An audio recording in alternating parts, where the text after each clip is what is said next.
किस बिजनेस का फ्यूचर देखते हैं आप जिसके ऊपर अगले 5 से या 10 साल में भारत में बहुत सारी चीजें बदलेंगी और इन्वेस्ट करना चाहिए? आप देख रहे हो ऐसे बिजनेसेस, देख भी रहे हो आप। हमें लगता है 5 थीम्स हैं। सबसे पहले ये थीम है कि हमारा जो मिडिल क्लास है वो अच्छे से इन्वेस्ट करने लग रहा है, तो हमारे को ओवरऑल वेल्थ फिनटेक में बहुत पोटेंशियल लगता है। ऐसे ही करके हमें ईवी में बहुत पोटेंशियल नजर आता है। ट्रांसपोर्टेशन जैसे हमारे हाईवेज अच्छे बन रहे हैं, आप देखेंगे electric vehicle as an infrastructure बहुत अच्छा होने लग जाएगा। हमें लगता है ओवरऑल कंटेंट स्पेस में अभी भी बहुत बड़ा लैक्यूना है, लोगों की और नीड है।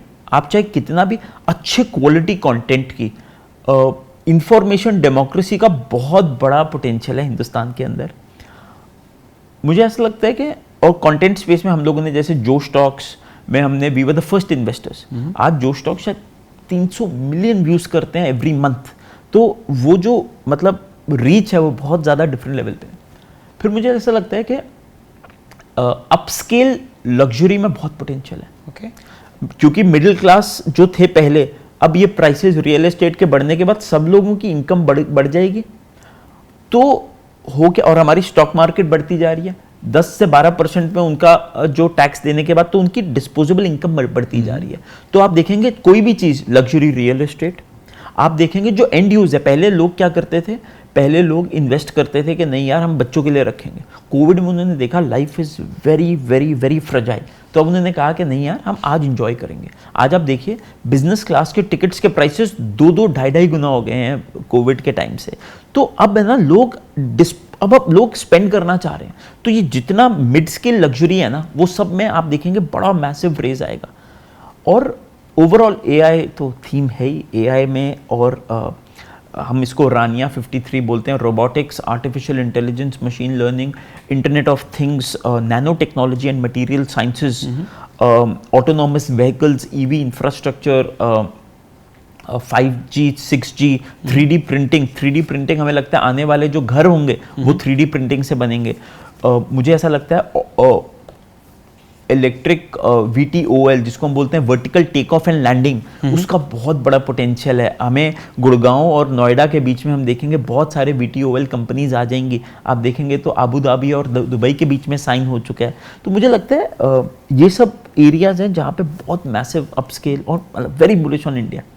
सो 5 कैटेगरीज जो आपने बताई, एक आपने शुरू किया, एक तो आपने ईवी बताया, ईवी, फिर आपने वेल्थ मैनेजमेंट के लिए या फिनटेक बताया, कंपनीज, सेकंड आपने कंटेंट इकोनॉमी की बात की, बिल्कुल, कि उसमें बहुत काम किया जा सकता है। और एक कंपनी स्टेज करके, वो क्या करते हैं, हरियाणवी कंटेंट को आप शॉक्ड हो जाएंगे, प्रॉफिटेबल हैं और 1 मिलियन से ज्यादा पेड सब्सक्राइबर्स हैं हरियाणवी कंटेंट के लिए। अब वो राज्य और हमारे देश के अंदर 40 से ज्यादा डायलेक्ट हैं। करेक्ट। नेटफ्लिक्स वाले सब शॉक्ड हैं कि ये हरियाणवी कंटेंट का भी इतना डिमांड और लोग उसके लिए पैसा दे रहे हैं। तो मैं आपको ये कह रहा हूँ कि इंडिया में है ना, हिंदुस्तान अकेला हिंदुस्तान नहीं है। मैं तो तमिलनाडु के गांव से पढ़ा हूँ। जिस गांव में मैं था वो चेन्नई से 500 किलोमीटर दूर था, नीलगिरी फॉरेस्ट्स के अंदर, मुन्नार और कोडाई कनाल के बीच में। वहां की तमिल और चेन्नई की तमिल में भी फर्क है। We are very diverse nation. तो अगर आप हिंदुस्तान में कॉफी, आप ये लगा लीजिए आने वाले 10 साल के अंदर हिंदुस्तान में कॉफी चेन्स ऐसे बढ़ेंगी जो आप सोच ही नहीं सकते। तो मुझे ऐसा लगता है कि हर चीज में पोटेंशियल है, लेकिन सबसे ज्यादा आप ये मत देखिए इंडस्ट्री में कौन सी पोटेंशियल है, पहले आप ये देखिए आपको क्या पसंद है, उसके बाद इंडस्ट्री पोटेंशियल को अगर आपने मिक्स कर दिया, और फिर लास्ट चीज आप ये देखिए वेयर विल कस्टमर पे, क्या इस इंडस्ट्री में कस्टमर पे कर रहे हैं और क्या कंज्यूमर और कस्टमर सेम है। ये मेरे लिए बहुत बड़ा डिसाइसिव फैक्टर होता है। हमें ना वो बिजनेसेस अच्छे नहीं लगते जहां कंज्यूमर और कस्टमर अलग अलग हैं। जैसे हगीज डाइपर है, कंज्यूमर बच्चा है, कस्टमर मदर है, बार बार वो कस्टमर के ही दिमाग पे फोकस करते जाओ। हमारे को ज्यादा अच्छे लगते हैं business like Apple, mostly consumer और कस्टमर सेम है, डिसीजन मेकर है ना वो खुद है। जहां बहुत सारी डिसीजन मेकिंग फ्रिक्शन हो गई ना, वहां पे बहुत मुश्किल होता है पैसा बनाना। रितेश भाई,